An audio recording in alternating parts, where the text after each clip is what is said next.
Good morning बच्चों कैसे हैं आप सभी। बच्चों आज 8 मई है। मैं अमृता आप लोग को क्लास 2 में आज हिंदी पढ़ाऊंगी।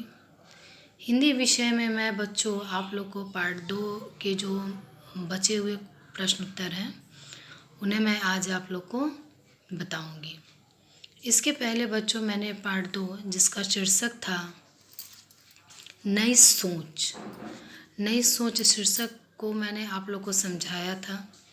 इस पाठ को भी मैंने आप लोग को अच्छे से समझाया था, क्या कहानी है, तो इसे आप लोग अच्छे से समझ ही गए होंगे। और नेक्स्ट में मैंने आप लोग को हार्ड वर्ड यानी कि कठिन शब्दार्थ लिखवाया था। आप लोगों ने ज़रूर लिखा होगा, मुझे पूरा विश्वास है। इसके नेक्स्ट टाइम में आप लोग को अगला था कुछ प्रश्न उत्तर था, इससे संबंधित इस पाठ से में दिए हुए प्रश्न उत्तर थे जिन्हें हमें लिखना था। जिसमें पहला प्रश्न था बच्चों उचित शब्दों से रिक्त स्थान भरना था, यानी कि खुद से शब्द चूज़ करने थे और ऐसे शब्द डालने थे जिससे हमारा वाक्य सही बन जाए। तो इसे हम लोगों ने बना लिया। प्रश्न संख्या 2 में था बच्चों किसने किससे कहा, यानी कि वाक्य दिए हुए थे और वह वाक्य किसने किससे कहा यह बनाना था। इसे भी हम लोगों ने बना लिया। प्रश्न संख्या 3 में बच्चों निम्नलिखित प्रश्नों के उत्तर एक शब्द या एक के वाक्य में देना था। हमने उसे भी बनाया और सारे प्रश्न बहुत ही आसान थे। कुछ का उत्तर बच्चों 1 से 2 शब्द में हम लोग लिखे हैं और कुछ का एक वाक्य में लिखे हैं। क्वेश्चन नंबर 4 था बच्चों निम्नलिखित प्रश्नों के उत्तर 2 से 3 वाक्यों में देना था, जिसे हम लोगों ने लिखा। मुझे पूरा विश्वास है कि आप लोग लिख चुके होंगे। अब भाषा और व्याकरण था बच्चों। भाषा और व्याकरण में पहला प्रश्न था पुल्लिंग और स्त्रीलिंग शब्द चुनना था। चुन करके हम लोग को बुक में लिखना था। तो मेरे विचार से बहुत से बच्चों के पास अभी बुक नहीं होगा, इसलिए मैंने इसे आप लोग को लिख करके PDF के ज़रिए आप लोग के पास भेजा जा रहा है।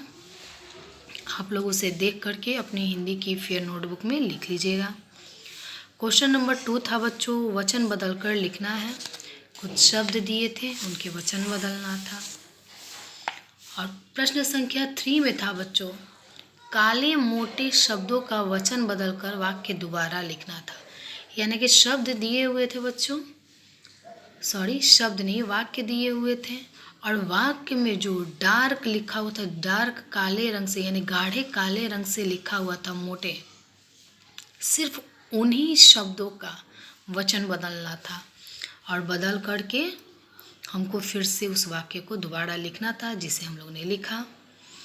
प्रश्न संख्या 4 में था जो शब्द दिए हुए थे इन शब्दों का अपने वाक्यों में प्रयोग करना था। यानी कि कुछ शब्द दिए हुए थे यहाँ पे जिनका हमें वाक्य बनाना था। अब बच्चों इस तरह से हमारा यह पाठ पूरा हो गया। इससे संबंधित जितने प्रश्न उत्तर थे हम लोगों ने सब ने लिखे। एक यहाँ पे प्रश्न था बच्चों खोज पड़क में एक यहाँ पे दिया हुआ है गौरैया के बारे में जानकारी जुटाइए और 50 से 60 शब्दों में एक अनुच्छेद लिखिए तथा अपनी उत्तर पुस्तिका में उसका चित्र चिपकाइए।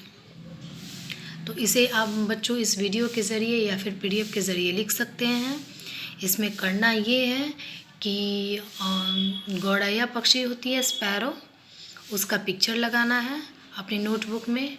और पिक्चर लगा के देखिए बच्चों मैंने कैसे लगाया है, उसी तरह से आप पिक्चर लगाइएगा। और यहाँ पे मैंने गौरैया के बारे में एक अनुच्छेद लिखा है, उसे देख करके आप लोग अपनी हिंदी फेयर नोटबुक में लिख लीजिएगा बच्चों।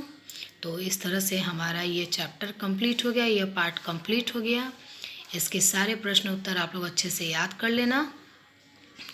लीजिएगा। फिर हम लोग अगली क्लास में अगली पढ़ाई शुरू करेंगे। ओके बच्चों, ठीक है।